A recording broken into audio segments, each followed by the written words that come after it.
नमस्कार बच्चों, कैसे हैं आप सब। आइए आज हम आपको स्वर्ग नर्क की कहानी सुनाते हैं। कैसा होता है स्वर्ग और कैसा होता है नर्क। एक बार एक आदमी को बहुत जिज्ञासा हुई जानने की कि स्वर्ग कैसा है नर्क कैसा है। तो उसने कहा कि उसको जब देवदूत लेने आए तो उन्होंने कहा कि भाई आपको ना दोनों जगह जाना पड़ेगा। उसने पूछा मुझे कहाँ जाना है, स्वर्ग जाना है कि नर्क जाना है। बोले आपको दोनों जगह जाना पड़ेगा। बोले दोनों जगह मतलब? बोले नर्क में भी रहना पड़ेगा, कुछ दिन स्वर्ग में भी रहना पड़ेगा। बोले अच्छा। तो बोले कि पर मेरे को ना उन्होंने कहा कि अच्छा पहले तुम्हारी मर्जी होगी, तुम चाहो तो पहले नर्क में चले जाओ फिर बाद में स्वर्ग में आ जाओ, या अगर तुम्हारी इच्छा हो पहले स्वर्ग में जाने की तो पहले स्वर्ग में चले जाओ बाद में नर्क में आ जाओ। तो उस व्यक्ति ने कहा कि मैं ना देखना चाहता हूँ, पहले स्वर्ग भी देखना चाहता हूँ नर्क भी देखना चाहता हूँ, फिर मैं निर्णय करके बताऊंगा कि मुझे पहले स्वर्ग में जाना है या पहले नर्क में जाना है। तो देवदूतों ने कहा ठीक है चलो, उसको परमिशन दे दी कि भाई चलो ठीक है। तो उसको लेके गए तो उसको पूछा कि भाई तुम कहाँ क्या पहले देखना चाहोगे। तो उसने कहा पहले मुझे नर्क ही दिखा दीजिए कि नर्क कैसा होता है। तो उन्होंने कहा अच्छा ठीक है चलो भाई। तो वो उसको लेके गए, देवदूत उसको नर्क में लेके गए। तो उसने देखा कि वहाँ पे क्या हो रखा था कि जो नर्क में रहने वाले लोग थे ना, जो लोग नर्क में रह रहे थे, उन सबके हाथों पे उन्होंने ना लंबी लंबी लकड़ी की चम्मचें बांध रखी थी। जितना लंबा व्यक्ति का हाथ होता है ना उतनी लंबी चम्मच थी, और कोहनी से लेके और हथेली तक उन्होंने उसको मतलब बांध रखा था डोरी के साथ में। लंबे लंबे चम्मच दे रखे थे सबको, तो मतलब कोहनी से लेके हाथ तक चम्मच और उसके आगे भी उतना ही लंबा चम्मच, ठीक है, और उसके आगे चम्मच का मुंह खाना खाने के लिए। और बड़े से बर्तन में बीच में उन्होंने खाना दे दिया और सब लोगों को बोल दिया कि अब आप लोग खाओ खाना।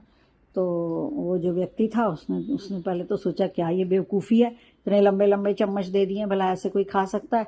तो उसने देखा कि क्या हो रहा है कि भाई हर कोई जो है चम्मच डालता है उसमें खाने में और चम्मच से खाना उठाता है, लेकिन खाना मुंह तक तो जा ही नहीं पाता। या तो कभी कंधे के पीछे चला जाता है, पीठ के पीछे गिर जाता है, दूसरे व्यक्ति के ऊपर गिर जाता है, दूसरे व्यक्ति के मुंह के ऊपर चला जा रहा है या नीचे गिर रहा है। तो उसने देखा कि वहाँ तो जो है यही प्रॉब्लम हो रही है, कोई का भी खाना उसके मुंह तक तो जा नहीं रहा है, इधर उधर गिर रहा है। थोड़ी देर में उसने देखा कि जब किसी के ऊपर गिर जाता है तो वो झगड़ा करने लगता है, तुमने मेरे ऊपर खाना गिराया, फिर वो दूसरा उससे झगड़ा करने लगता है। ऐसे कर करके वो सारे लोग लड़ने लगे और बार बार खाना खाने की कोशिश करते हो, पूरा खाना फैल गया, पूरे में वहाँ गंद मच गई और खूब झगड़ा होने लगा। सब एक दूसरे को मारने कूटने लगे। क्यों? क्योंकि खाना तो कोई खा नहीं पा रहा था, भूख के मारे दिमाग खराब, चम्मच से भी खाना मुंह में जा नहीं रहा था।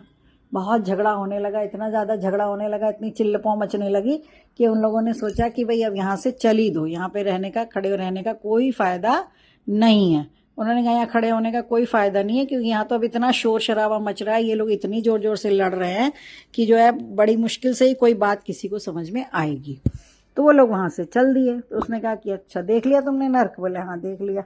बोले कि ये तो बड़ा बुरा है, यहाँ तो बहुत बुरा लग रहा है, यहाँ तो खड़ा भी नहीं हुआ जा रहा है, यहाँ तो इतनी गंद मच गई, यहाँ तो इतनी लड़ाई हो रही। बोले कोई बात नहीं, इसी का नाम नर्क है। तो फिर उन्होंने कहा, देवदूतों ने पूछा कि अब स्वर्ग के भी दर्शन करने हैं? तो उस व्यक्ति को तो बड़ी जिज्ञासा थी, तो उसने कहा हाँ हाँ मुझे स्वर्ग के भी दर्शन करने।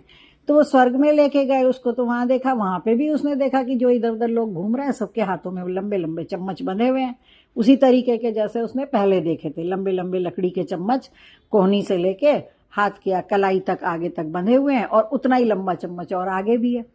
तो उसने देखा थोड़ी देर के बाद में खाना लाया गया, उसी तरह एक बड़े कमरे में बहुत सारे लोग थे, तो उनके सामने खाना लाया गया कि भाई खाना रख दिया गया, वो खिचड़ी टाइप की कोई चीज़ थी कि भाई ये खा लो आप लोग चम्मच से उठा उठा के। तो उसने देखा कि अब यहाँ, उसने सोचा अब यहाँ पे भी वही गदर मचेगा, क्या परेशानी होगी, बहुत दिक्कतें होंगी यहाँ, तो यहाँ भी वही मचेगा। तो वो सोच सोच के सोचने लगा कि भाई ये तो बड़ी बुरी हालत है यहाँ पे भी। लेकिन उसने देखा, उसे बड़ा आश्चर्य हुआ, उसने देखा कि चम्मच से खाना उठाया एक व्यक्ति ने, और उसने देखा कि मेरा हाथ मेरे मुंह तक नहीं पहुंच रहा है, लेकिन उसको लगा कि मेरा हाथ मेरे पड़ोसी के मुंह तक पहुंच रहा है चम्मच मेरा। तो उसने कहा, उसने उसको बोल दिया अपने पड़ोसी को कि मैं चम्मच से जो भोजन उठा रहा हूँ तुम खाते रहो। तो ऐसे ही एक ने दूसरे को देखा, दूसरे ने तीसरे को देखा, तो सब यही करने लगे। बोले अपने चम्मच से खाना हम उठा रहे हैं लेकिन हमारे मुंह में नहीं जा रहा, तो कोई बात नहीं, हमारे पड़ोस वाले के मुंह में तो जा रहा है, कम से कम वही खा ले।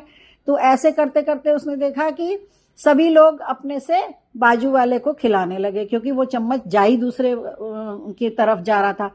और ऐसे करते करते घूम करके राइट हैंड वाले ने लेफ्ट वाले को खिलाया, लेफ्ट वाले ने राइट को खिलाया, ऐसे खिलाते खिलाते सब लोगों ने एक दूसरे को खाना खिला दिया।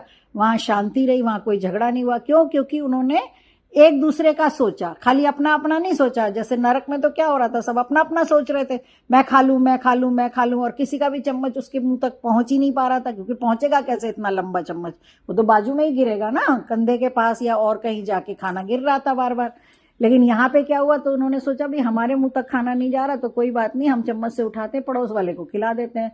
तो सबने एक दूसरे को अपने बाजू वाले को खिला दिया, और आखिरी वाले ने इस पहले वाले को खिला दिया जिसने शुरुआत करी थी कि चलो मेरा चम्मच जिसके मुंह तक जाएगा मैं उसे खिला दूंगा।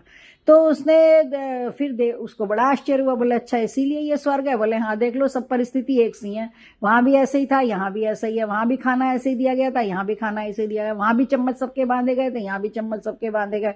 पर बोले नरक वहां होता है जहां सब अपना अपना सोचते हैं, मेरा मेरा मेरा मेरा, और किसी का मदद नहीं करते, किसी की कोई मदद नहीं करता। और स्वर्ग वहां पे होता है जहां लोग एक दूसरे की मदद करते हैं। अब वही स्थिति यहाँ पे थी, वही स्थिति वहां थी, लेकिन स्वर्ग में क्या कर रहे थे, सब एक दूसरे की मदद कर रहे थे। उनको लगा हम नहीं खा पा रहे तो कोई बात नहीं, हम पड़ोस वाले को खिला देते, और ऐसा करते करते सबने एक दूसरे को खिला लिया, सब संतुष्ट हो गए, खा पी के आराम से बैठ गए, खाना भी नहीं वेस्ट हुआ, ना गंदगी हुई, ना झगड़ा हुआ वहां पे। तो यही फर्क है स्वर्ग और नर्क में। कहने का मतलब यह है कि यदि हम एक दूसरे का सोचें और सबके साथ सहयोग से रहें तो यही पृथ्वी पर स्वर्ग बन सकता है। और अगर हम अपना अपना सोचते रहें, केवल अपने बारे में सोचेंगे, तो हो सकता है कि स्थितियां नर्क या नर्क से भी बदतर हो जाएं। तो बच्चों, ये कहानी है स्वर्ग और नर्क के दर्शन की कहानी। ओके बच्चों, आपको कहानी कैसी लगी है बताइएगा जरूर। Bye bye.